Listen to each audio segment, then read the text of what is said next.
Good morning. একটু দেরি হলো আমাদের আজকে শনিবার কথামৃত আলোচনা এবং পাঠের দিন। আমরা আগের দিন কথামৃতে যেটা পড়েছিলাম, ঠাকুর বোঝাচ্ছেন জীবনের উদ্দেশ্য কি। আজ নারী দিবস, সবাই সব নারীকে শ্রদ্ধা জানাই, সম্মান জানাই, আমিও।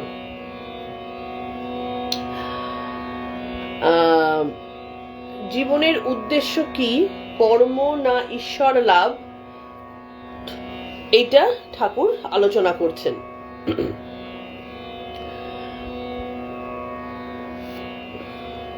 ব্রাহ্ম সমাজের সাথে ঠাকুরের একটা বিশেষ যাতায়াত ছিল। সেখানে মাঝে মধ্যেই বিভিন্ন যারা প্রভাবশালী ব্যক্তিত্ব তাদের কাছে যেতেন, সেখানে বহু ভক্ত সমাগম হতো। তিনি সেইখানে আবার গিয়ে এই আলোচনা হচ্ছে যে যারা ঈশ্বরকে লাভ করেনি তাদের উপায় কি, তারা কি সব বিষয়কর্ম ছেড়ে দেবে? মানে আমাদেরই মতন অবস্থা আর কি। যদি জীবনের উদ্দেশ্য ঈশ্বর লাভ হয় তাহলে তারা করবেটা কি? সমস্ত কিছু ছেড়ে দেবে কি? তখন ঠাকুর তার উত্তর দিচ্ছেন, কলিতে ভক্তি যোগ, নারদীয় ভক্তি, নারদের যেরকম।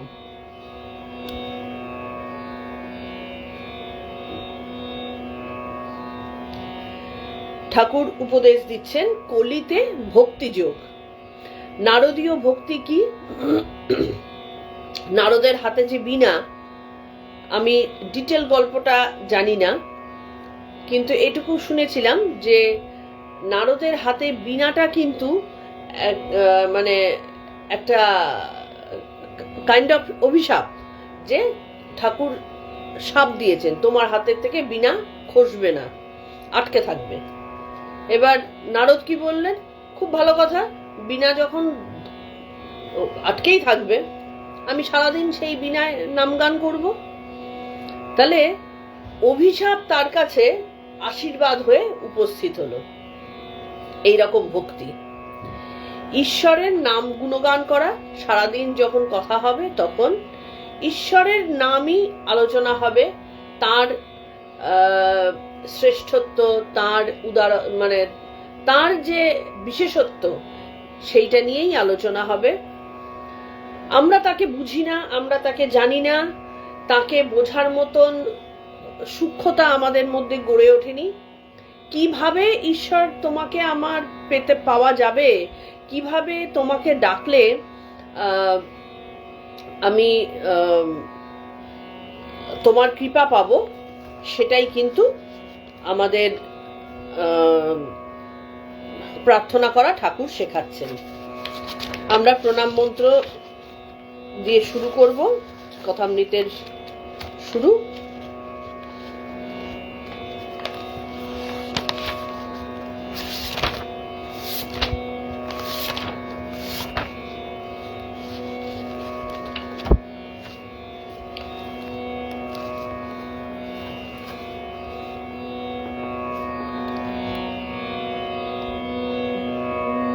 तप कथामृतं तप्त जीवनं कविभिरीडितं कल्मषापहं श्रवणमंगलं श्रीमदाततं भुवि गृह्णन्ति ये भूरिदा जनाः।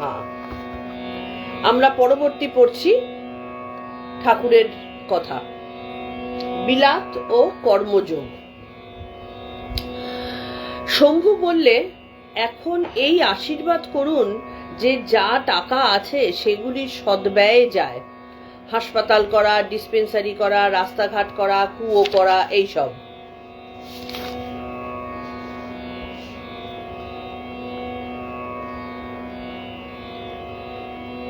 আচ্ছা, আমার মনে হয় এটা আমাদের বোধহয় হয়ে গিয়েছিল, তাই না?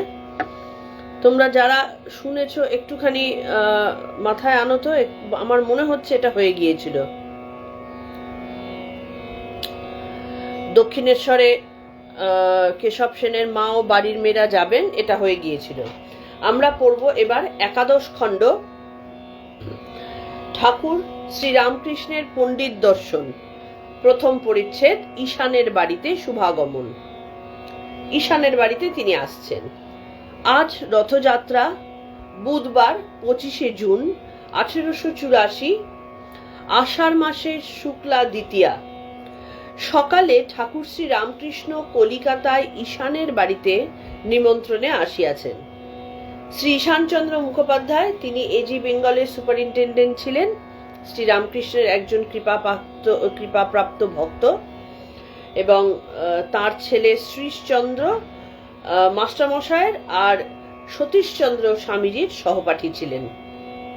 তার মানে শ্রী ঈশানচন্দ্র মুখোপাধ্যায় স্বামীজির থেকে অনেকটা বড়। সেখানে আসিয়া ঠাকুর শুনিলেন যে পণ্ডিত শশধর অনতি দূরে কলেজ স্ট্রিটে চাটুর্যেদের বাড়িতে রহিয়াছেন। পণ্ডিতকে দেখিবার তাঁর ভারী ইচ্ছা, বৈকালে পণ্ডিতের বাড়ি যাইবেন স্থির হইল। ঠাকুর সবসময় বিভিন্ন ধরনের পণ্ডিত এবং যারা সামান্যতম ঈশ্বর অনুরাগী বা যাদের মধ্যে ঠাকুর মনে করতেন যে ঈশ্বরীয় তত্ত্ব আলোচনা হচ্ছে বিন্দুমাত্র, এবং ঠাকুর নিজে যেহেতু আক্ষরিক অর্থে যে ডিগ্রিধারী লেখাপড়া সেটা ছিল না, তিনি কিন্তু পণ্ডিত যারা তাদেরকে খুব সম্মান করতেন এবং তাদের কাছে দেখা করবার একটা গভীর আগ্রহ তার মধ্যে সবসময় দেখা যেত। তো সেই কারণে এই যে শশধর পণ্ডিত, তিনি তর্কচূড়ামণি এবং কাশিমবাজারের রাজার রাজ পণ্ডিত ছিলেন, সভা পণ্ডিত ছিলেন। সুতরাং তার একটা বিশেষত্ব আছে। পণ্ডিত মানে তার মধ্যে জ্ঞান আছে, পণ্ডিত মানে জ্ঞান আছে। তো ঠাকুর তো জ্ঞানের প্রতিমূর্তি, তাহলে সেই জ্ঞান কতটা এর মধ্যে রয়েছে, বা তিনি নিজেকে সবসময় কিন্তু কখনোই এরকম করে যেতেন না যে আমি চলো পণ্ডিতকে পরীক্ষা করে আসি, না, তিনি আগ্রহ প্রকাশ করতেন, কারণ তিনি দেখতেন যে তার সাথে গল্প করে ঠাকুর আনন্দ পাবেন, কারণ তার আলোচনার মধ্যে সেই জ্ঞানের আলোচনা হচ্ছে। তা আমরা গীতাতে আগের দিনই পড়লাম যে জ্ঞান লাভই হচ্ছে আমাদের শ্রেষ্ঠ পাওয়ার জিনিস। তাহলে সেই জ্ঞানের জিনিস আমি যেখানে দেখতে পাবো সেখানেই তো সেটা কুড়াবার জন্য ছুটে ছুটে যাব। ঠাকুর সেই কারণে পণ্ডিতদের কাছে দেখা করতে যেতেন, যেমন ঈশ্বরচন্দ্র বিদ্যাসাগরের কাছেও তিনি গিয়েছিলেন। যখনই কোনো বড় পণ্ডিতের কথা শুনতেন ঠাকুর আগ্রহ প্রকাশ করতেন সেখানে যাবার। তাহলে বিকালে পণ্ডিতের বাড়ি যাইবেন স্থির হইল। বেলা প্রায় 10টা। শ্রীরামকৃষ্ণ ঈশানের নিচের বৈঠকখানায় ভক্ত সঙ্গে বসিয়া আছেন। ঈশানের পরিচিত ভাটপাড়ার 2-1টি ব্রাহ্মণ, তাহাদের মধ্যে একজন ভাগবতের পণ্ডিত। নৈহাটির ভাটপাড়া একটা সময় টোল পণ্ডিতদের পীঠস্থান ছিল, এবং সেখানে খুব বড় বড় পণ্ডিতের, মানে নৈহাটি খুব বড় বড় পণ্ডিতদের একটা মানে কেন্দ্র ছিল বেসিক্যালি। যেমন নিমাই চৈতন্য, তিনিও ছিলেন মস্ত বড় পণ্ডিত, তাকে তর্কে হারানোর ক্ষমতা কারোর হয়নি। যেমন তাকে দেখে তার গুরুই বলেছিলেন যে নিপাতনে সিদ্ধ, মানে সবাইকে তিনি তর্কে হারাতে পারছেন। এই তর্ক কিন্তু আমাদের যে অবুঝ তর্ক সেই তর্ক নয়, এই তর্ক হচ্ছে আমাদের দর্শনের তর্ক। তো সেখানে ভাটপাড়ার 2-1টি ব্রাহ্মণ, এবং ভাটপাড়ার ব্রাহ্মণদের মধ্যে ওই জন্য মুখার্জি, ব্যানার্জি যারা, এরা কিন্তু অধিকাংশই এই ভাটপাড়ার ব্রাহ্মণদের একটা অংশ যারা অতি উচ্চ শিক্ষিত হতেন। তাদের মধ্যে একজন ভাগবতের পণ্ডিত। ঠাকুরের সঙ্গে হাজরা ও আরো 2-1টি ভক্ত আসিয়াছেন, শ্রীশ প্রমুখ। ঈশানের ছেলেরাও উপস্থিত। একজন ভক্ত শক্তির উপাসক আসিয়াছেন। বিভিন্ন ধরনের, দেখো ঠাকুরের এটাই বিশেষত্ব, এক একটা আমরা ইতিহাস ঘাঁটলে দেখতে পাই এক একজন ধর্ম প্রচারক বা ধর্ম প্রবর্তক, তারা তাদের নিজেদের ধর্মকে এস্টাবলিশ করার জন্য প্রাণপাত পরিশ্রম করেছেন। কিন্তু ঠাকুরের একটা বিশেষত্ব, তিনি কিন্তু কখনো বলেননি যে আমার ধর্মই শ্রেষ্ঠ ধর্ম, আমি যা বলছি সেটাই শেষ কথা বলছি। ঠাকুর তিনি তার নিজের জীবনে যা করছেন সেটাই মানে লোকের মানার বিষয় হিসেবে দাঁড়িয়ে গেছে, তাকে কষ্ট করে কিছু করতে হয়নি। এটাই হচ্ছে অবতার পুরুষের সাথে আর 5 জনের পার্থক্য। তো ঠাকুর সেই কারণে এর কাছে গেছেন যখন, ঈশানের বাড়িতে গেছেন যখন, বিভিন্ন ধরনের লোক ভক্ত সেখানে উপস্থিত হয়েছেন। তাদের মধ্যে একজন আবার শক্তির ভক্ত। ঠাকুর নিজে শক্তির উপাসনা করেছেন, ঠাকুর নিজে বেদান্ত উপাসনা করেছেন, সমস্ত ধর্মের উপাসনা করে ঠাকুর এমনকি মুসলিম ধর্মের সাধনাও করেছেন। তিনি রাম সীতার নিজেকে নিজের মধ্যে উপলব্ধি করে সেই সাধনাও করেছেন। সমস্ত রকম সাধনা করার পরে নিজেকে হনুমান দাস জ্ঞানে রামের উপাসনা করেছেন।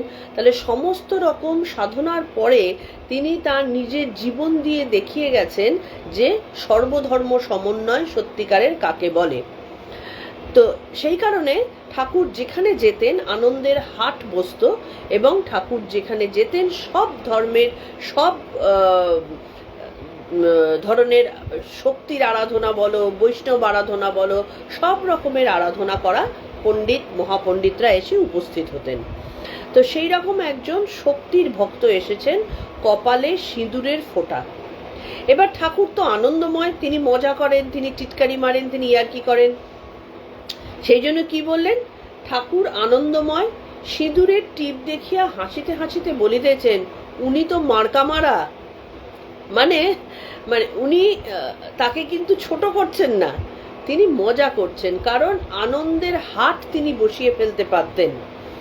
তো যে কারণে যেই আসতো না কেন তাকে নিয়ে হাসি মস্করা করা কিন্তু ঠাকুরের একটা আচরণ ছিল।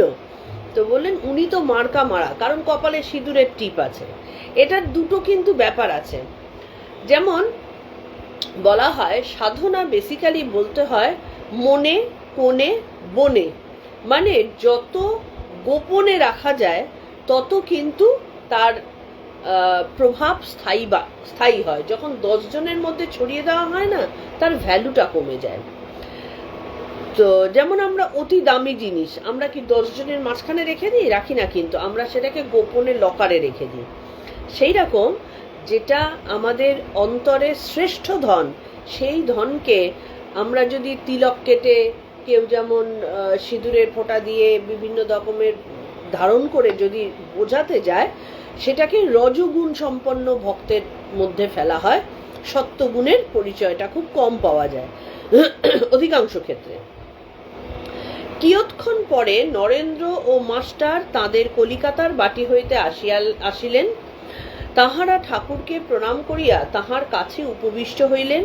ঠাকুর মাস্টারকে বলিয়াছিলেন, আমি অমুক দিন ঈশানের বাড়িতে যাইতেছি, তুমিও যাইবে ও নরেন্দ্রকে সঙ্গে করিয়া আনিবে। কারণ নরেন্দ্রের সাথে ঠাকুরের বিশেষ সম্পর্ক। তিনি সব সময় চান যে কলকাতায় আসলেই, তখনকার দিনে দক্ষিণেশ্বর কলকাতার মধ্যে পড়তো না, তো কলকাতায় আসলেই নরেন্দ্র যাতে তার সাথে দেখা করেন সেইটা তিনি চাইতেন। ঠাকুর মাস্টারকে বলিতেছেন, সেদিন তোমার বাড়ি যাচ্ছিলাম, তোমার আড্ডাটা কোন ঠিকানায়? গ্রাম্য তো, ঠাকুর তো বেসিক্যালি গ্রামের লোক ছিলেন, তার কথা বলার ধরনগুলো একটু অন্যরকম ছিল, ঠিক পলিশড নয়। যেমন কলকাতার বাবুদের মধ্যে যে পলিশনেস ছিল, সেই পলিশড নয়। মাস্টার, আজ্ঞা, এখন শ্যামপুকুর তেলিপাড়ায় স্কুলের কাছে। শ্রীরামকৃষ্ণ, আজ স্কুলে যাও নাই? মাস্টার, আজ্ঞা, আজ রথের ছুটি।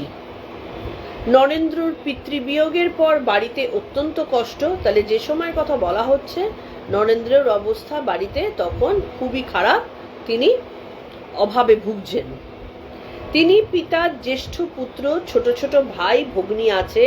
পিতা উকিল ছিলেন, কিছু রাখিয়া যাইতে পারেন নাই। সংসার প্রতিপালনের জন্য নরেন্দ্র কাজকর্ম চেষ্টা করিতেছেন। কি সাংঘাতিক কথা, যিনি একসময় বিশ্ব বরেণ্য হবেন, তিনি হ্যাঁ করে ঘুরছেন দরজায় দরজায়, তার সংসার প্রতিপালন করতে হবে। ঠাকুর নরেন্দ্রর কর্মের জন্য ঈশান প্রমুখ ভক্তদের বলিয়া রাখিয়াছেন। কি ভালোবাসা! ঠাকুরের সাথে নরেন্দ্রর কদিনের দেখা, কিন্তু ভক্ত ভগবানের মধ্যে রিলেশনটাই এইরকম যে ভক্ত যত না এগোয় ভগবান তার থেকে বেশি এগিয়ে আসেন। তো নরেন্দ্র কষ্ট পাচ্ছে, সেই কষ্ট ঠাকুরের বুকে গিয়ে বিঁধছে, ঠাকুর তাঁর হয়ে সেই জন্য চেষ্টা করছেন।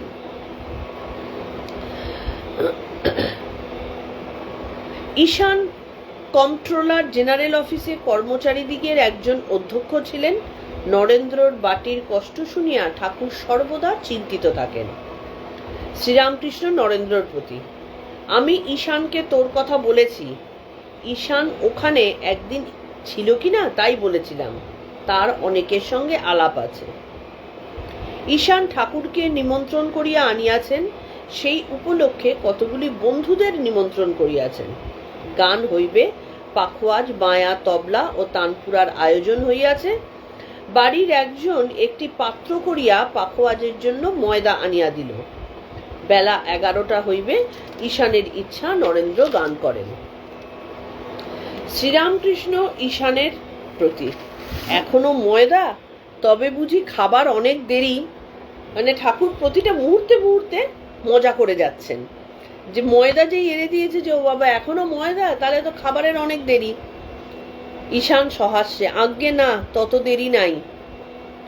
ভক্তেরা কেহ কেহ হাসিতেছেন। ভাগবত পণ্ডিত হাসিয়া একটি উদ্ভট শ্লোক বলিতেছেন। এখানে উদ্ভট শ্লোকটা কি বলছে? কাব্যেন দর্শনন হন্তি কাব্যং গীতেন হন্যতে গীতঞ্চ স্ত্রী বিলাসেন সর্বং হন্তি বুভুক্ষুতা। শ্লোক আবৃত্তির পর পণ্ডিত ব্যাখ্যা করছেন সেটা কি শ্লোকটা তিনি কি বললেন? দর্শনাদি শাস্ত্র অপেক্ষা কাব্য মনোহর। সব কিন্তু মজা হচ্ছে যে সাধারণ মানুষের ক্ষেত্রে আমাদের ভাগবত প্রসঙ্গ, দর্শনের মতো কঠিন খটমটে জিনিস কতক্ষণই বা শুনতে ভালো লাগে? ভালো লাগে না। কোনো একটা সময় আমরা হয়তো লোকচক্ষুর কারণে আমরা বসে পড়ি ঠিকই, কিন্তু সবসময় ভালো যে লাগে তা নয়। সেই জন্য একটা মজার কথা আছে, সেটাই তিনি বলছেন যে দর্শনাদি শাস্ত্র অপেক্ষা কাব্য মনোহর, মানে কাব্যটা অনেক সরল, সেটা ভালো লাগে। যখন কাব্য পাঠ হয় বা লোকে শ্রবণ করে তখন বেদান্ত, সাংখ্য, ন্যায়, পাতঞ্জল এইসব দর্শন শুষ্ক বোধ হয়, সেটাই তিনি বলছেন। আবার কি কাব্য অপেক্ষা গীত মনোহর। গীত হচ্ছে ইয়ের থেকে বেশি সুন্দর, মানে তার মধ্যে সুর রয়েছে, তার মধ্যে ভাষার সরলতা রয়েছে, সেই কারণে। আর এখনকার দিনের কাব্যের মতন তো তখনকার দিনে কাব্য ছিল না যে একেবারে প্রতিদিনকার, হ্যাঁ আমি ঘুম থেকে উঠলাম তারপরে জল খেলাম সে আমার থেকে দূরে সরে গেল, এই ধরনের কাব্য না। কাব্যের মধ্যে একটা মানে বিশেষত্ব ছিল। তো সেই কারণে বলছেন যে কাব্য মনোহর, আর কাব্যের থেকে গীত মনোহর। সঙ্গীতে পাষাণ হৃদয় লোকও গলে যায়, কিন্তু যদিও তাহলে গীত বা গান বাজনা আরো অনেক বেশি মনোহর। কিন্তু যদিও গীতের এত আকর্ষণ, সেই গীতও বলছেন যে যদি সুন্দরী নারী কাজ দিয়ে চলে যায়, কাব্যও পড়ে থাকে, গীত পর্যন্ত ভালো লাগে না। তাহলে গীত যে সবাইকে কাছে টেনে আনতে পারে, এত মনোহর যে মানে ভুবন ভুলিয়ে দেয়, সেই গীতও আলুনি হয়ে পড়ে থাকে যদি সামনে দিয়ে একটা সুন্দরী নারী যেতে থাকে। তখন গীত পড়ে রইল, গীতের মতো নারীর দিকে চোখ চলে যায়, সব মন ওই নারীর দিকে চলে যায়। তাহলে নারীর দিকে নারী আরো বেশি মনোহর। আবার যখন বুভুক্ষা হয় বা ক্ষুধা পায়, তখন কাব্য, গীত, নারী কিছুই আর ভালো লাগে না। তার মানে খিদে হচ্ছে সব থেকে বেশি ইম্পর্টেন্ট জিনিস। তাহলে দর্শন শাস্ত্র আলোচনা আমাদের একটা, যারা পণ্ডিত তাদের ওটাই দিয়ে তারা আনন্দ লাভ করতেন, সেই কারণে আনন্দ পেতেন বলেই না সেটা নিয়ে পড়ে থাকতেন। কিন্তু সেটাও কঠিন বা ভালো না লাগার জায়গায় চলে আসে যদি কাব্য থাকে সামনে, তখন কাব্যের দিকে মনোযোগ যায়। মানে আমরা খুব সহজ জিনিসকে ধরতে বেশি পছন্দ করি, কঠিনকে কিন্তু আমরা এড়িয়ে চলি। তাহলে যদিও বাধ্য হলে তখন কঠিনের মধ্যেই থাকতে হয়, কিন্তু মন সব সময় ওই সরলতার দিকে যাওয়া, যত সহজ সরল রাস্তা সেদিকে যাব আর কি। কঠিন রাস্তাকে একমাত্র স্বামীজির মতন একমাত্র সেই রকম সিংহ হৃদয় পুরুষই কিন্তু ধারণ করতে পারেন। তো তাহলে কি বলছে, যখন খিদে পায় তখন কাব্য গীত নারী কিছুই ভালো লাগে না, অন্য চিন্তা চমৎকারা। তার মানে যখন অন্যের চিন্তা আসে তখন গান বাজনাই বলো, নারীই বলো, আর যাই বলো, সব উড়ে যায়। এটাই শাস্ত্র বাক্য। শ্রীরামকৃষ্ণ সহাস্যে ইনি রসিক, তাহলে ঠাকুর বুঝতে পেরেছেন যে এর মধ্যেও মজা করার ক্ষমতা রয়েছে। দেখো, আনন্দ করা, মজা করার ক্ষমতা কিন্তু ঈশ্বর প্রদত্ত জিনিস। সবাই কিন্তু আনন্দ করতে পারে না। ঈশ্বর মানে হচ্ছে জমাট বাঁধা আনন্দ, পরিপূর্ণ আনন্দ। তাহলে এ যদি সবসময় কেউ যদি গম্ভীর গম্ভীর, মুখ খিটখিটে, মন খিটখিটে, গ্লুমি এরকম থাকে, ঈশ্বর তার থেকে দূরে সরতে থাকেন।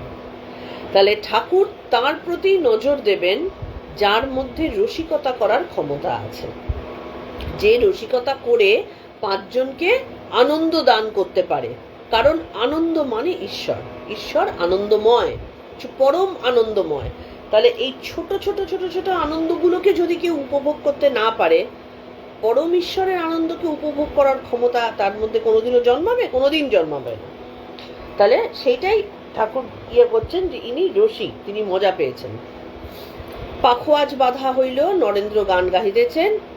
গান একটু আরম্ভ হইতে না হইতে ঠাকুরের উপরের বৈঠকখানা ঘরে বিশ্রাম করিবার জন্য চলিয়া ঠাকুর উপরের বৈঠকখানা ঘরে বিশ্রাম করিবার জন্য চলিয়া আসিলেন। ঠাকুরের বিশ্রামের প্রয়োজন হয়েছিল। সঙ্গে কে এলেন? মাস্টার ও শ্রীশ। শ্রীশ কে ছিল? যিনি গৃহকর্তা, মানে ঈশানচন্দ্র মুখোপাধ্যায়ের ছেলে। বৈঠকখানা ঘর রাস্তার উপর। ঈশানের শ্বশুর ক্ষেত্রনাথ চাটুর্যে মহাশয় এই বৈঠকখানা ঘর করিয়া দিয়াছেন। মাস্টার শ্রীশের পরিচয় দিলেন, বলিলেন ও পণ্ডিত ও অতিশয় শান্ত প্রকৃতির। কারণ মাস্টারের ছাত্র ছিলেন শ্রীশ, মাস্টার তাকে ভালো মতো চিনতেন, সেই জন্য পরিচয় দিলেন কি বলে? ইনি পণ্ডিত ও অতিশয় শান্ত প্রকৃতি। শিশুকাল হইতে ইনি আমার সঙ্গে বরাবর পড়িয়াছিলেন, ইনি ওকালতি করেন। ও মাস্টারমশাইয়ের ছাত্র না, মাস্টারমশাইয়ের সাথে পড়েছেন শ্রীশ। তো তার মানে কি, মাস্টারমশাই তাকে জানতেন ছোটবেলা থেকে যে ইনি শান্ত, ধীর এবং লেখাপড়ায় মনোযোগী একজন পণ্ডিত ব্যক্তি, এবং তিনি ওকালতি করছেন। শ্রীরামকৃষ্ণ এইরকম লোকের উকিল হওয়া, ঠাকুর অবাক হয়ে গেলেন। উকিল হতে গেলে কি হতে হয়? কিছু কূট বুদ্ধির প্রয়োজন হয়। তাহলে যে শান্ত, স্থির এবং যার মধ্যে পাণ্ডিত্য রয়েছে, তার দ্বারা ওকালতি করাটা কিন্তু একটু অবাক হওয়ার মতন বিষয়। কারণ ওকালতি করায় যে কূটবুদ্ধির প্রয়োজন হয়, একজন শান্ত বা একজন যার মধ্যে পণ্ডিত মানে কি, যার মধ্যে কিছুমাত্র জ্ঞান হয়েছে, তার পক্ষে জ্ঞান বলতে এখানটাতে তত্ত্বজ্ঞানের কথা বলা হয়েছে। যখনই বলা হবে পণ্ডিত, তার মানে তার মধ্যে তত্ত্ব জ্ঞান রয়েছে, শুধুমাত্র যা দিয়ে অন্য কেনা যায় সেই জ্ঞান নয়। তাহলে পণ্ডিত মানে শান্ত প্রকৃতির, মানে তার মধ্যে ওকালতি করাটা একটু অস্বাভাবিকই ঠাকুরের লেগেছে। মাস্টার ভুলে ওর ও পথে যাওয়া হয়েছে। ঠিক তাই, মাস্টারমশাই বুঝেছেন যে ওকালতি করে সে শান্তি পাবে না, কারণ তার মধ্যে তো ঈশ্বরীয় জিনিস, পাণ্ডিত্য ঢুকেছে। তার কি আর ওই ওকালতি করার মতন কার বাড়িতে কে খুন হয়েছে আর কার ছেলে মেয়ের জমি নিয়ে অশান্তি হচ্ছে, এইসব জিনিস কি ভালো লাগে? লাগবে না। শ্রীরামকৃষ্ণ আমি গণেশ উকিলকে দেখেছি, ওখানে মানে দক্ষিণেশ্বর কালীবাটিতে বাবুদের সঙ্গে মাঝে মাঝে যায়, পান্নাও যায়। সুন্দর নয়, তবে গান ভালো। আমায় কিন্তু বড় মানে, সরল। মথুরবাবুদের জমিদারি রক্ষণাবেক্ষণ বা দেখাশোনা করতেন যে উকিল, তার কথা বলছেন যে পান্নাও যায়, আমায় বড় মানে এবং সরল। ঠাকুর সবার মধ্যে কি খুঁজছেন? সরলতা খুঁজছেন, খুঁজে খুঁজে বেড়াচ্ছেন যে কার মধ্যে একটু হলেও সরলতা, একটু মন হলেও আনন্দ করার প্রবণতা, একটু হলেও তার মধ্যে রসিকতা করার ক্ষমতা, আনন্দ বোঝার ক্ষমতা যার মধ্যে রয়েছে, ঠাকুর তাকে খুঁজে খুঁজে বেড়াচ্ছেন এবং তার প্রতি নজরও পড়ছে তার। শ্রীশের প্রতি বলছেন, আপনি স্যার কি মনে করেছ? ঠাকুরের কথা বলার ধরন ওই রকম। আপনি স্যার, আপনি না, সরি, শ্রীশের প্রতি বলছেন, আপনি কি স্যার মনে করেছ? মানে আপনি তুমি গুলিয়ে ফেলতেন। ঠাকুর তো সরল বাচ্চা ছেলের মতন, আপনি তুমি ওই জন্য গুলিয়ে ফেলতেন। গুলিয়ে বলছেন যে আপনি স্যার কি মনে করেছ? তোমার কি বুঝেছ? স্যার তত্ত্ব পণ্ডিত্য। শ্রীশ বলছেন, তিনি বুঝেছেন ঈশ্বর আছেন আর তিনিই সব করছেন, তবে তার গুণ আমরা যা ধারণা করি তা ঠিক নয়। মানুষ তার বিষয় কি ধারণা করবে? অনন্ত কাণ্ড।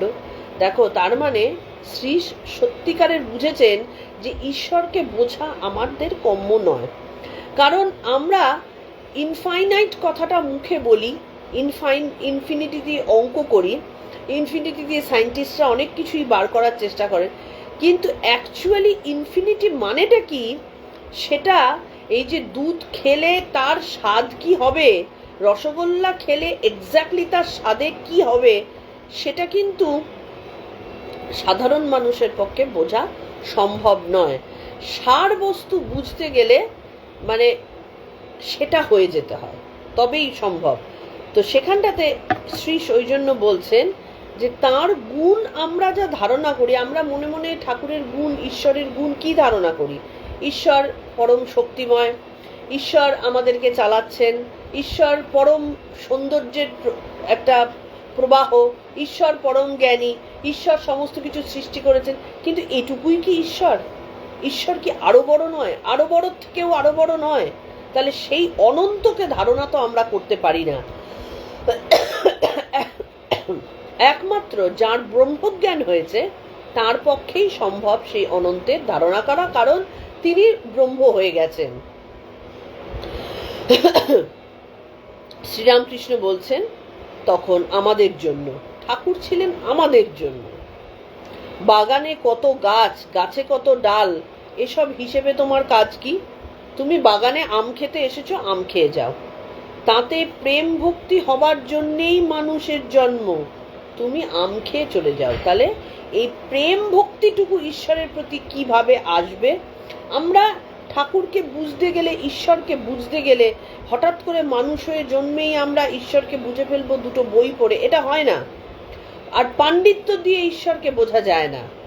তো তাহলে সেই দিকে আমাদের গিয়ে জীবনে হাঁকুপাকু করে লাভটা কি? আলটিমেটলি কি বুঝতে কি বুঝবো? তার থেকে বরং বাবা আমি ঈশ্বরের প্রতি ভক্তি, সেটাই আমি সর্বান্তকরণে করি, ঈশ্বরের প্রতি ভালোবাসা, সেটাই আমি সর্বান্তকরণে করি, যে ঠাকুর আমি এটুকুই পারবো। ঠাকুর কি বুঝবেন না? ঈশ্বর কি বুঝবেন না?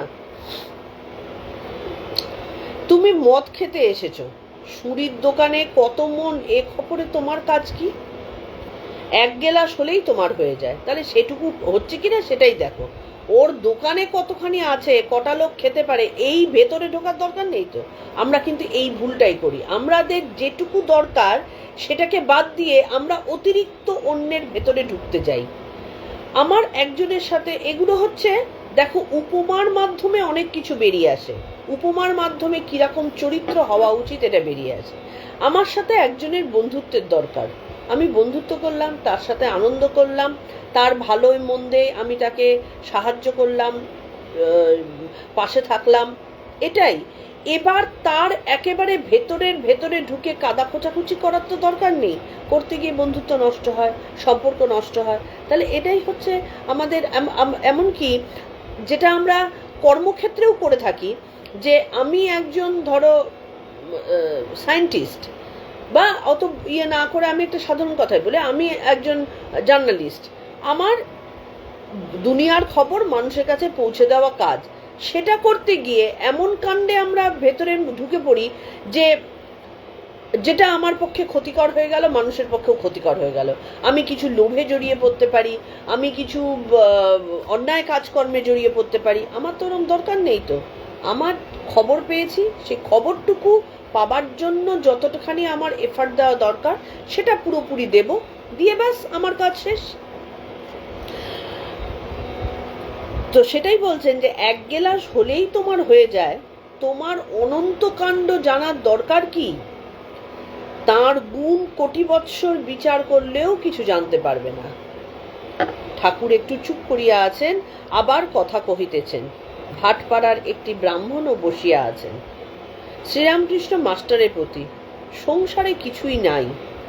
এর মানে ঈশানের সংসার ভালো, তাই সংসার মানে বলছেন পুরো পরিবার, ছেলেপিলে, তাই তা না হলে যদি ছেলেরা রাঁড়খোর, গাঁজাখোর, মাতাল, অবাধ্য এইসব হতো, কষ্টের এক শেষ হতো। তাহলে সংসারে ঠাকুর বলছেন নেহাত ঈশানের সংসার ভালো হয়ে গেছে তাই, কিন্তু সংসার যে সবসময় ভালো বাবার সন্তান যে ভালো ছেলেই হবে এমন তো কোনো গ্যারান্টি কেউ দেয়নি। যদি খারাপ হতো তাহলে কি হতো, সব শেষ হয়ে যেত। সকলেরই ঈশ্বরের দিকে মন, বিদ্যার সংসার এরূপ প্রায় দেখা যায় না। ঠাকুর ঈশানের সংসারের প্রশংসা করছেন শ্রীশের সাথে কথা বলার পরে। তিনি বুঝতে পারছেন যে ঈশানের মধ্যে যেরকম ঈশ্বর ভক্তি রয়েছে, ঈশানের মধ্যে যে জ্ঞান রয়েছে, সেটা কিন্তু বংশানুক্রমে তার ছেলেপিলের মধ্যেও এসেছে। তাহলে এটা কিন্তু খুব বিরল ব্যাপার।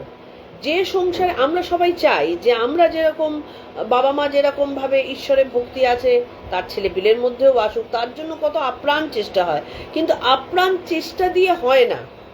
প্রথম কথা এইটা আমাদের মনে রাখতে হবে, আমরা যে জোর করে শোনাবার চেষ্টা করি, জোর করে বলার চেষ্টা করি, করাবার চেষ্টা করি, ওরে কর রে, ওরে শোন রে, কিচ্ছু হয় না। ঠাকুর কিন্তু কাউকে মানে এইটাই ঠাকুরের বিশেষত্ব, এবং আমাদের নজর করতে হবে ঠাকুর কাউকে কিন্তু বলে যাচ্ছেন না যে তুমি এটা করো, তুমি এটা করো, তুমি এটা করো, বলছেন না। কিন্তু তিনি নিজের আচরণ দিয়ে তিনি মানুষকে কাছে টানছেন।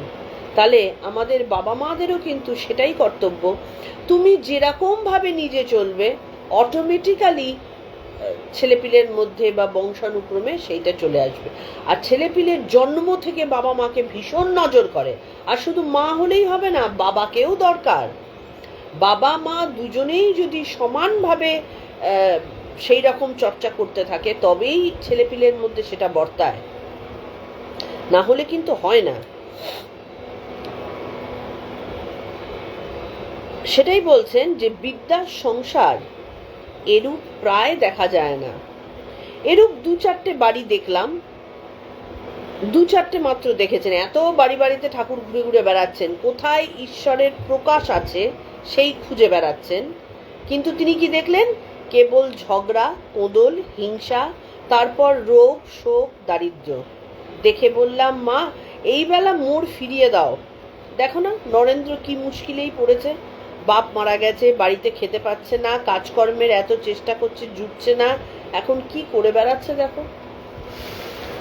এবার মাস্টারকে বলছেন, মাস্টার তুমি আগে যত যেতে এখন তত যাও না কেন? বুঝি পরিবারের সঙ্গে বেশি ভাব হয়েছে? তাহলে এটাও কি মজার ব্যাপার। যখন বাড়িতে অশান্তি হয়, সে দারিদ্রতার অশান্তি হতে পারে বা স্ত্রীর সাথে ঝামেলাই হতে পারে, যখন প্রচন্ড অশান্তি হয় তখন কিন্তু ঈশ্বরের কথা আমাদের মনে পড়ে, কারণ আমরা তো স্বার্থপর। এবার ঠাকুর ওটাই করছেন যে তুমি আগে যে এত যেতে, কারণ ঠাকুরের কাছে যখন মাস্টারমশাই প্রথম গিয়েছিলেন তখন কিন্তু মাস্টারমশাই খুব মানসিক দিক থেকে অশান্তির মধ্যেই ছিলেন। এখন তাই বলছেন বুঝি পরিবারের সঙ্গে বেশি ভাব হয়েছে তাই আর যাচ্ছে না। তার দোষই বা কি? চারিদিকে কামিনী কাঞ্চন। তাই বলি মা, যদি কখনো শরীর ধারণ হয় যেন সংসারই করো না। তাহলে ঠাকুর যে বিয়ে করলেন তিনি সংসারী না? এর উত্তর কিন্তু আমরা গীতাতে কন্টিনিউয়াস পড়ছি। আমরা 4th অধ্যায়, সংসারী কাকে বলে।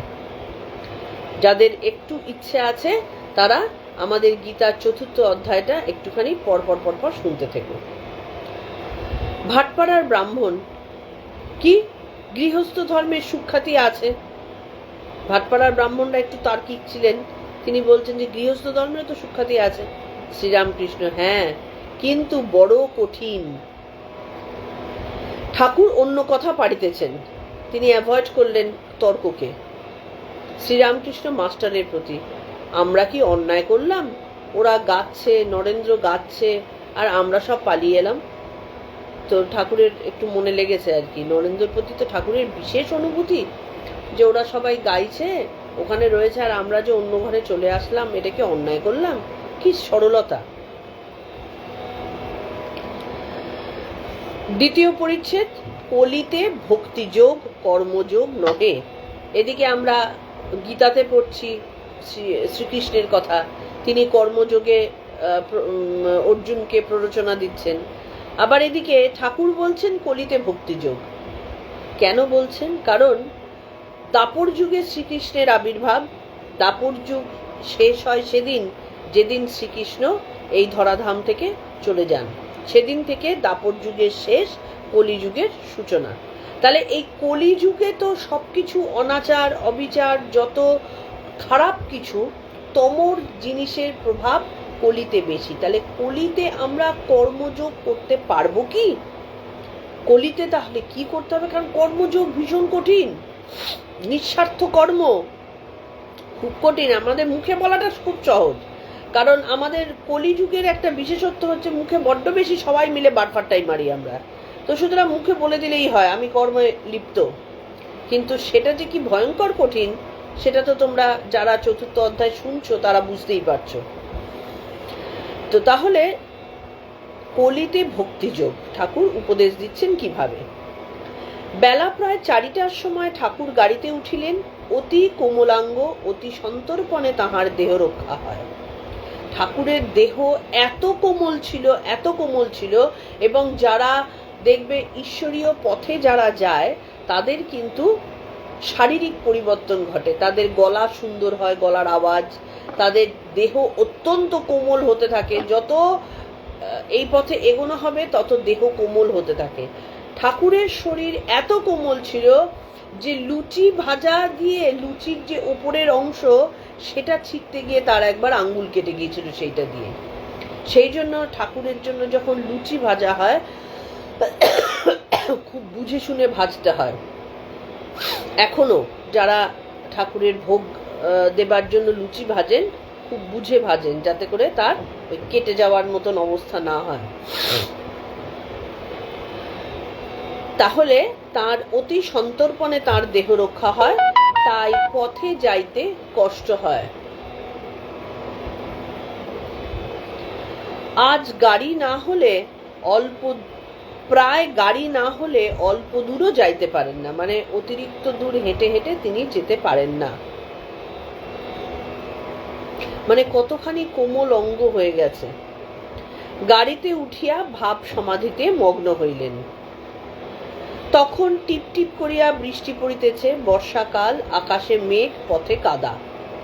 ভক্তেরা গাড়ির পশ্চাৎ পশ্চাৎ পদব্রজে যাইতেছেন। তাহারা দেখিলেন রথযাত্রা উপলক্ষে ছেলেরা তালপাতার ভেপু বাজাইতেছে।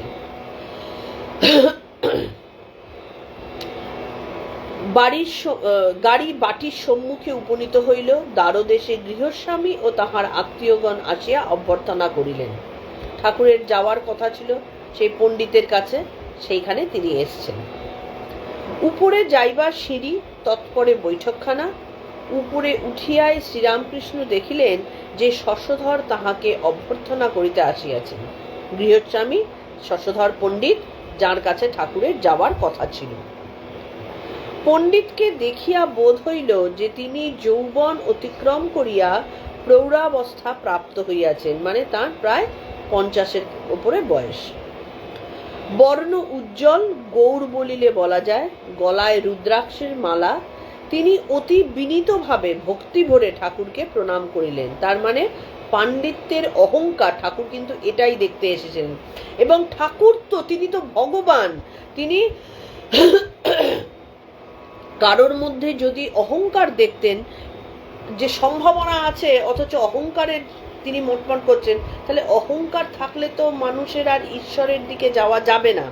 সেই জন্য বহুজনকে তিনি কিন্তু অহংকার ধ্বংস করেছিলেন তার কথা দিয়ে।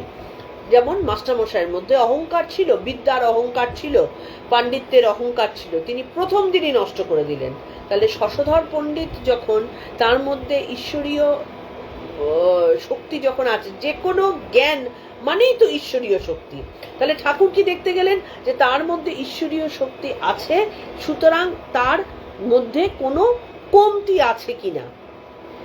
ঠাকুর কিন্তু নিজের উন্নতির জন্য যেতেন না, দেখাতেন আমি একজন পণ্ডিতের কাছে যাচ্ছি, কিন্তু ভগবানের কে বোঝা কি অত সহজ জিনিস, তার কাজকর্ম বোঝা তত সহজ নয়। তাহলে দেখা গেল কি, তিনি বিনীত ভাবে ঠাকুরকে অভ্যর্থনা করিলেন এবং প্রণাম করলেন। তৎপরে সঙ্গে করিয়া ঘরে লইয়া বসাইলেন। ভক্তগণ পশ্চাৎ পশ্চাৎ যাইয়া আসন গ্রহণ করিলেন।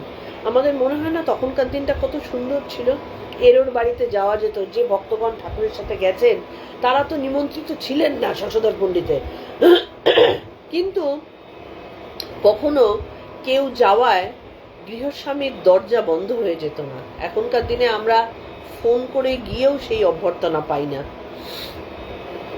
যাওয়া তো এখন ওই জন্য দূরস্থান। সকলেই উৎসুক যে তাহার নিকটে বসেন, তাহার শ্রীমুখ নিঃসৃত কথামৃত পান করেন।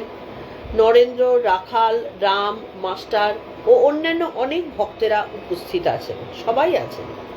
হাজরাও শ্রীরামকৃষ্ণের সঙ্গে দক্ষিণেশ্বরের কালীবাড়ি হইতে আসিয়াছেন। হাজরা ঠাকুরের সাথেই এসেছেন। রাম মানে হচ্ছে রামচন্দ্র দত্ত, যার এই কাকুরগাছি যে রামকৃষ্ণ আশ্রম, সেইটা এই রামচন্দ্র দত্তেরই দান করা। ঠাকুর পণ্ডিতকে দেখিতে দেখিতে ভাবাবিষ্ট হইলেন। কিয়ৎক্ষণ পরে সেই অবস্থায় হাসিতে হাসিতে পণ্ডিতের দিকে তাকাইয়া বলিতেছেন, বেশ বেশ। পরে বলিতেছেন, আচ্ছা তুমি কিরকম লেকচার দাও। দেখো, ঠাকুরের কিন্তু দেখা হয়ে গেল পণ্ডিতকে। এই যে ভাবাবেশে তিনি আসলেন এবং হেসে বললেন বেশ বেশ, মানে পণ্ডিতের ভেতর তিনি নারী নক্ষত্র জেনে ফেললেন এবং তিনি খুশিও হলেন, তার ভেতরের কিছু ভালোত্ব নিশ্চয়ই দেখেছেন। তারপরে বলছেন, আচ্ছা তুমি কিরকম লেকচার দাও। তখন শশধর পণ্ডিত বলছেন, মহাশয় আমি শাস্ত্রের কথা বুঝাইতে চেষ্টা করি। মানে তিনি তো মানুষকে শাস্ত্র শেখান, সেটাই তিনি বলছেন যে আমি সেটা বোঝাতে চেষ্টা করি। এবার ঠাকুর কি বলছেন, কলিযুগের পক্ষে নারদীয় ভক্তি। একজন পণ্ডিত মানুষকে শাস্ত্র পড়াতে আসেন কেন? দুটো কারণ। একটা হচ্ছে শাস্ত্র পড়িয়ে তার অর্থ রোজগার হবে, আরেকটা হচ্ছে তিনি চাইছেন মানুষের মধ্যে সেই শাস্ত্র সংক্রান্ত ভাব আসুক। আজকে আমরা এই যে ঠাকুরের কথা আলোচনা করছি, কি উদ্দেশ্যে তোমরাই বা বসে আছো, কি উদ্দেশ্যে আমিই বা বসে আছি? আমাদের পরস্পরের দুজনেরই ইচ্ছে কিন্তু যে আমরা যাতে ঈশ্বরীয় ভাবটাকে অনুভব করতে পারি। তাহলে পণ্ডিতের সেইটাই ইচ্ছে, যে বোঝাতে চেষ্টা করি, এবং বুঝে কি হবে, আমাদের আত্মোন্নতি হবে। শশধর পণ্ডিতেরও তাই ছিল নিশ্চয়ই। শ্রীরামকৃষ্ণ ঠিক করে দিলেন, কলিযুগের পক্ষে নারদীয় ভক্তি, শুধু শাস্ত্র দিয়ে হবে না, ভক্তির প্রয়োজন আছে।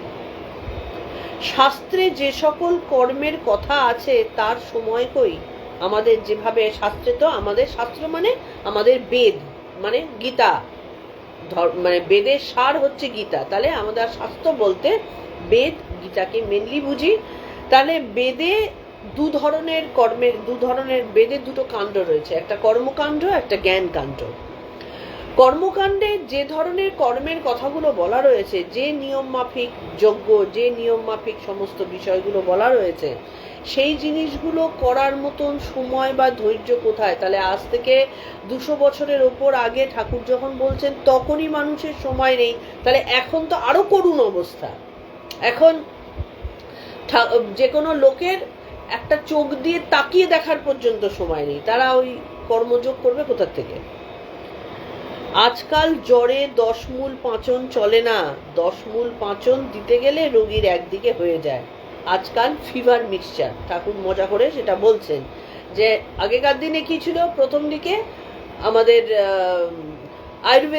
আয়ুর্বেদের চর্চা ছিল, তো আয়ুর্বেদের দ্বারা বড় বড় রোগকে নির্মূল করা গেছে।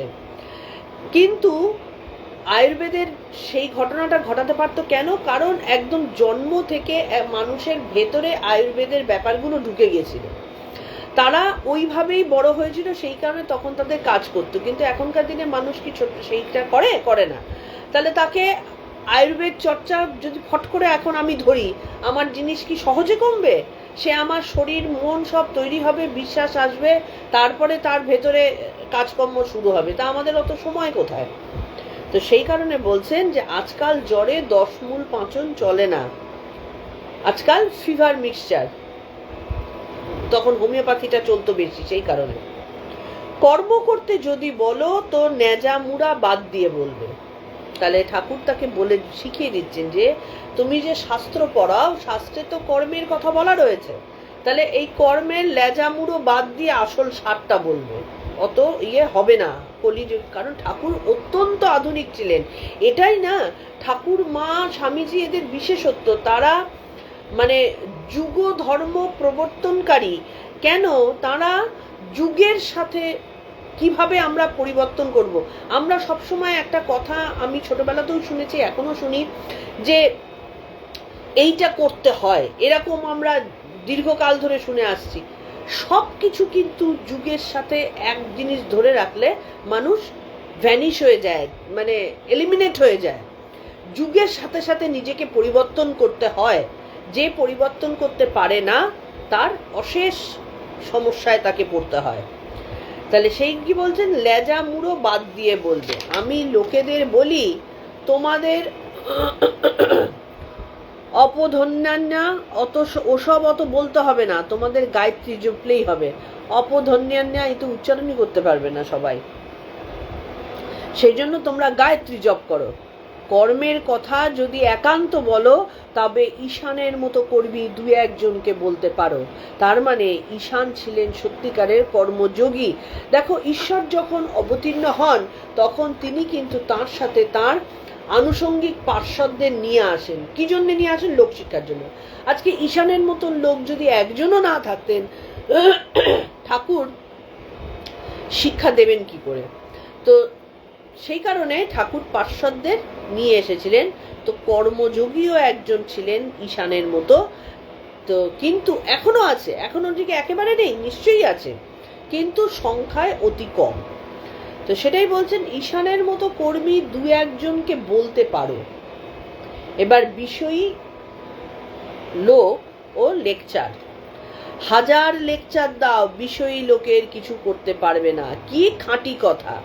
যার মধ্যে বিষয় ঢুকে আছে, যার মধ্যে ভোগ ঢুকে আছে, 1000 উপদেশ দাও, 1000 ভালো কথা বলো। আমরা এটা তো যারা তোমরা রেগুলার শোনো তারা তো নিজেরাই বুঝতে পারছো। আমি তো প্রত্যেক দিন আমি বলছি রেগুলারিটি বজায় রাখো, এটা শেয়ার করো, এটা শোনো, নিজেদের মধ্যে বিচার করো। কিন্তু এই যে এত 500, 700, 1000 কত লোক আছে, তাদের মধ্যে কজন এটা সত্যিকারের শুনছে? শোনে না। কারণ এটাই বিষয়ী লোক, এরকমই হয়। তা 1000 লেকচার দাও, বিষয়ী লোকের কিছু করতে পারবে না। পাথরের দেয়ালে কি পেরেক মারা যায়? পেরেকের মাথা ভেঙে যাবে, তো দেয়ালের কিছু হবে না। তরোয়ালের চোট মারলে কুমিরের কি হবে? সাধুর কমণ্ডলু 4 ধাম করে আসে, কিন্তু যেমন তেতো তেমনি তেতো। তাহলে সাধুও সেই কমণ্ডলু ঘুরে ঘুরে 4 ধামে জল নিয়ে আসছে, কিন্তু সেই জলের কোনো পরিবর্তন আর হয় না, কারণ সাধুর মনের পরিবর্তন হয়নি। তোমার লেকচারে বিষয়ী লোকেদের বড় কিছু হচ্ছে না। তাহলে ঠাকুর কি বলছেন? তাহলে বিষয়ী লোকেরা যে কষ্ট পাচ্ছে, তারা কি কষ্ট পেতেই থাকবে? তা সেটাই ঠাকুর বললেন যে না, বিষয়ী লোকেদের জন্য কিছু বিশেষ জিনিস আছে। নিমাই চৈতন্য করেছিলেন না? তিনি কাউকে দিয়ে ঠাকুরের নাম করাতে পারছেন না, ভগবানের নাম করাতে পারছেন না। তিনি কি বলছেন? মাগুর মাছের ঝোল, যুবতীর কোল, বল হরি বল, মজা করে বলে দিলেন। সবাই কবিতার আকারে হরি বল। এই যে কথাটা আগে আমরা একদিন বলেছিলাম, এই যে হরি নাম, ঈশ্বরের নাম, তার গুণটাই হচ্ছে তুমি যেভাবে খুশি মুখ দিয়ে উচ্চারণ করো। তমগুণের মধ্যে উচ্চারণ করো, তার প্রভাব ফলবেই ফলবে। আগুনকে যেরকম তুমি জ্ঞানে আগুনে হাত দাও, অজ্ঞানে আগুনে হাত দাও, তোমার হাতে ছাঁকা লাগবেই, জায়গাটা পুড়বেই। তুমি ভুলবশত হাত দাও, উড়ে এসে তোমার কোলে পড়ুক, পুড়বেই পুড়বে। ঠিক তেমনি ঈশ্বর নামকে তুমি যেভাবে খুশি করো, তুমি যে নামে তাকে ডাকো, তুমি জ্ঞানে ডাকো, অজ্ঞানে ডাকো, লজ্জায় ডাকো, ঘৃণায় ডাকো, ভয়ে ডাকো, যেভাবে খুশি একবার মুখ দিয়ে উচ্চারণ তো করো, তার ফল ফলবেই ফলবে। সেই জন্য কি বললেন, হরিনাম করতে হবে না, কেউ হরিনাম করবে না, কিন্তু তখন তিনি কি বললেন, তমগুণীদের জন্য মাগুর মাছের ঝোল, যুবতীর কোল, বল হরি বল। তাহলে এই যে হরি বল মুখ দিয়ে উচ্চারণ হয়ে গেল, তাহলে যারা অবতার পুরুষ তারা কতখানি আমাদের মতো সাধারণ লোকের কথা ভাবেন, যে কোনো রকমে একটুখানি তাদেরকে যদি মুক্তির আস্বাদ পাইয়ে দেওয়া যায়। তো সেটাই ঠাকুরও বলছেন যে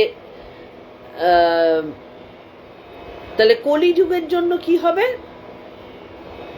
তোমার লেকচারে বিষয় লোকের বড় কিছু হচ্ছে না, তবে তুমি ক্রমে জানতে পারবে বাছুর একবারে দাঁড়াতে পারে না, মাঝে মাঝে পড়ে যায় আবার দাঁড়ায়, তবে দাঁড়াতেও চলতে শেখে। কারণ ঠাকুর তো সর্বজ্ঞানী, তিনি জানেন যে এই যে শশধর পণ্ডিত সে ভালো কথা বলছে কিন্তু লোকের লাভ হচ্ছে না, সেই জন্য ঠাকুর তাকে বুঝিয়ে দিলেন যে ভক্তির পথ কিভাবে পৌঁছাতে হয় সেই উপদেশ তুমি দাও আর কি। কারণ প্রথমে তুমি বুঝতে পারছো না যে তোমার কথা লোকে যে শুনছে বেসিক্যালি তাদের কিচ্ছু হচ্ছে না। এটা তো খুব সত্যি কথা। আজকে এই যে ঈশ্বরীয় তত্ত্ব কত জায়গায় তো আলোচনা হয়, তাহলে সবার মধ্যে কি প্রভাব পড়ে? পড়ে না। খুব সামান্য কিছু লোকের মধ্যে সামান্য একটু হয়তো প্রভাব পড়ে, সেটাতেই কত আনন্দ পাওয়া যায়। তাহলে সেইটা তুমি ক্রমে ক্রমে জানতে পারবে যে এটাতে তুমি এখন ভাবছো যে তোমার কথা সবাই শুনছে বলে উন্নতি হচ্ছে না, ধীরে ধীরে জানতে পারবে। কি করে জানবে? উদাহরণ দিলেন কি, বাছুর একবারে দাঁড়াতে পারে না, মাঝে মাঝে পড়ে যায়। সেরকম আমরাও পড়বো ঠেকবো, আমরা মনে মনে ভাবছি যে সবাই বেশ শুনছে, সবার বেশ ভালো লাগছে, আমিও মনে মনে হয়তো খুশি হলাম, কিন্তু বাস্তবটা তা নয়। বাস্তবটা হচ্ছে কেউ কেউ ওই ফেসবুক সাফল করতে করতে একটু দাঁড়িয়ে যাচ্ছে, কেউ কেউ শুনে বিরক্ত বোধ হচ্ছে, কেউ আবার মনোযোগ দিয়ে শুনে তার ভেতরে পরিবর্তন আনার চেষ্টা করছে। তাহলে সেটা আমারও বুঝতে ঠিক এই শশধর পণ্ডিতের মতন বুঝতে সময় লাগে, মাঝে মাঝে পড়ে যায় আবার দাঁড়ায়, দাঁড়াতে দাঁড়াতে চলতে শেখে। যখন চলতে শিখে যায় তখন তার আর ওই পিছলে যাবার ভয় থাকে না, তখন মনের মধ্যে কখনোই আর আসবে না যে আমাদের ওই লোকগুলো শুনলো কিনা, ও শিখলো কিনা, ও বললো কিনা। সুন্দর তখন হেঁটে আমরা দৌড়তে পারবো। তাহলে সেই কারণে বিষয়ী লোকেদের জন্য নারদীয় ভক্তির কথা ঠাকুর বললেন। নব অনুরাগ ও বিচার, ঈশ্বর লাভ হলে কর্মত্যাগ, যোগ ও সমাধি। কে ভক্ত কে বিষয়ী চিনতে পারো না। আমরা কি পারি? আমরা সাধারণ লোক, শশধর পণ্ডিতের মতো পণ্ডিত লোকই পারে না, তো আমরা কোন ছাড়? কে ভক্ত কে বিষয়ী চিনতে পারো না, সেই কারণে আমাদের পদস্খলন হয়ে যায় অন্য লোককে, ভুল লোককে বিশ্বাস করে। এরকম তো বহুজনের কাছে হয়। আমরা একটা ভুলভাল লোককে আমরা মনে করছি সাধু লোক, তা সে তোমার দোষ নয়। প্রথম ঝড় উঠলে কোনটা তেঁতুল গাছ কোনটা আম গাছ বোঝা যায় না। ঈশ্বর লাভ না হলে কেউ একেবারে কর্মত্যাগ করতে পারে না। সন্ধ্যাদি কর্ম কতদিন? দেখো আমরা কিন্তু এক্স্যাক্টলি এই জিনিস আমরা গীতাতে পড়লাম কিনা বলো, 3য় অধ্যায় আমরা ঠিক এই জিনিস পড়লাম। কর্ম কতদিন? যতদিন না ঈশ্বরের নামে অশ্রু আর পুলক হয়। যখন ঈশ্বরের নাম ভেতরে দৃঢ়ভাবে বসে যাবে, যখন সদা সর্বদা বিভিন্ন জায়গায় তাকে দর্শন হবে, শ্রী রাধার যেমন হয়েছিল, তিনি ঘন কৃষ্ণ কালো মেঘ দেখে তিনি কৃষ্ণের অনুভব করছেন। তাহলে সেই জিনিস, তার নাম শুনলে গায়ে পুলক দেবে, গায়ে চোখে জল আসবে। ততদিন যতদিন না হচ্ছে ততদিন ওই সন্ধ্যা বন্দনাদি যা পুজো করে করে করে করে যাতে করে তাকে ভক্তির চোখে, ভালোবাসার চোখে দেখা যায়। একবার ওম রাম বলতে যদি চোখে জল আসে, নিশ্চয়ই যেন তোমার কর্ম শেষ হয়েছে, আর সন্ধ্যাদি কর্ম করতে হবে না। এবার এরকম করতে করতে অনেকের চোখে জল আসে, কিন্তু খেয়াল করে দেখতে হবে, যেই জল আসলো সাথে সাথে আগে সন্ধ্যা দেওয়া বন্ধ করে দিলাম। ঠাকুর কিন্তু বন্ধ করার কথা একবারও বলেননি। ঠাকুর বলছেন তারপরে না করলেও চলে, কারণ তুমি সেই জায়গায় উঠে গেছো। কিন্তু ঠাকুর নিজে কিন্তু দেখিয়ে গেছেন, সন্ধেবেলা ঘরে ধুনো দেওয়া হচ্ছে, হাততালি দিয়ে ঈশ্বরের নাম গান হচ্ছে, করছেন না? তার মানে আমাদের মধ্যে অধিকাংশ ক্ষেত্রে হয়ে গেল কি, কোনো একটা দুঃখে পড়ে, কোনো একটা না পাওয়ার থেকে চোখে জল আসলো, সবার আগে ঠাকুরের ইয়েটা ছেড়ে দিলাম, কি না আমাদের মধ্যে ভক্তিভাব এসে গেছে। তাই ফল হলেই ফুল পড়ে যায়, ভক্তি ফল, কর্ম ফুল। গৃহস্থের বউ পেটে ছেলে হলে বেশি কর্ম করতে পারে না, শাশুড়ি দিন দিন তার কর্ম কমিয়ে দেয়। 10 মাস পড়লে শাশুড়ি প্রায় কর্ম করতে দেয় না, ছেলে হলে সে ওইটিকে নিয়ে কেবল নাড়াচাড়া করে, আর কর্ম করতে দেয় হয় না। তাহলে কি সুন্দর উপমা দিলেন তিনি, যে একটা মা যখন পেটে সন্তান আসে তখন তার অটোমেটিক্যালি কর্ম কমে যায়। তাহলে যখন সেই ভাবরূপ, ভক্তিরূপ সন্তান যখন ভেতরে ধারণ হবে, তখন অটোমেটিক্যালি অন্যান্য বাইরের জাগতিক কর্ম কমে আসবে। সন্ধ্যা গায়ত্রীতে লয় হয়, গায়ত্রী প্রণবে লয় হয়, প্রণব সমাধিতে লয় হয়। খেয়াল করে দেখো, যারা আমাদের প্রতিদিনকার গীতা পাঠ শোনো, গীতার সাথে কোথাও কি সম্পর্ক দেখা যাচ্ছে? যেমন ঘন্টায় শব্দ টং টম, যোগী নাদ ভেদ করে পরম ব্রহ্মে লয় হন। সেই নাদ ভেতরে যখন খেলা করতে থাকে, যোগী সেটাকে ভেদ করে তিনি পরম ব্রহ্মে স্থিত হন। সমাধি মধ্যে সন্ধ্যাদি কর্মের লয় হয়। এই রকমে জ্ঞানীদের কর্মত্যাগ হয়। তাহলে কর্মত্যাগ কার হয়? একমাত্র জ্ঞানীদের কর্মত্যাগ হতে পারে। আমরা কর্মত্যাগের কথা চিন্তা করলে নিজের মধ্যে তমগুণকে প্রশ্রয় দেওয়া হয়, আর কিচ্ছু না। তাহলে আজকে আমাদের এইটুকুই, যে ঠাকুর কিভাবে গৃহীর জন্য উপদেশ দিলেন। প্রণাম মন্ত্র দিয়ে আমরা শেষ করব।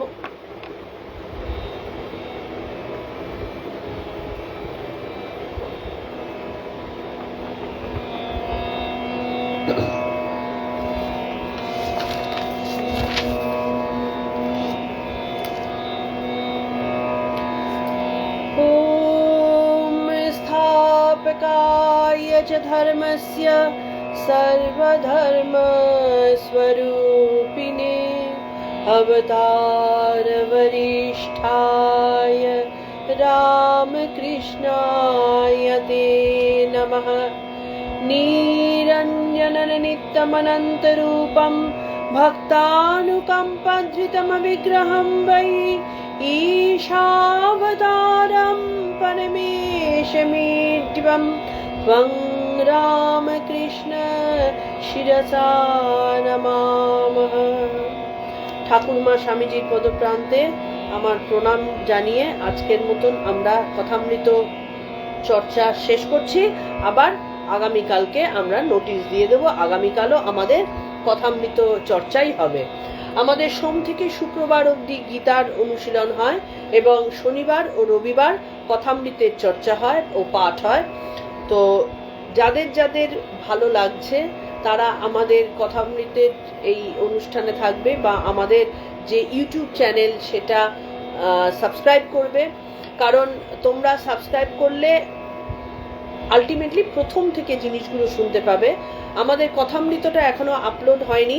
আমরা ফেসবুক লাইভে অনেকখানি গীতা পড়ে ফেলেছি, আমাদের ধীরে ধীরে আপলোড হচ্ছে। আমাদের অলরেডি 4th অধ্যায় চলছে, কিন্তু আপলোড হতে তো একটু ধীরে ধীরে সময় লাগছে, কারণ চ্যানেলটা নতুন। কিন্তু 2 নম্বর চ্যাপ্টার যেমন অনেক বড় চ্যাপ্টার, তো তোমাদের যারা প্রথম শুনছো তারা যদি গোপা ত্রিবেদী নাম দাও, তাহলে ইউটিউব চ্যানেলটা তোমাদের সামনে আসবে। এবং আমি এর লিঙ্কটাও আমি মাঝে মধ্যেই ফেসবুকে দিয়ে দিচ্ছি, তোমরা ফেসবুক থেকে তার মধ্যে ঢুকতে পারো। প্রশ্ন থাকলে অবশ্যই প্রশ্ন করবে, কারণ তোমাদের প্রশ্ন আমাকে উন্নত করবে। আমি প্রশ্নের উত্তর দিতে পারলে আমি আমার যেটুকু জ্ঞান আছে সেটাকে দৃঢ় করতে পারবো, যেটা নেই, যেটা পারবো না, সেটা জানার সুযোগ আমার কাছে আসবে। সেই জন্য অবশ্যই প্রশ্ন করবেন এবং নিজেদের পেজ থেকে সবাই শেয়ার করবেন।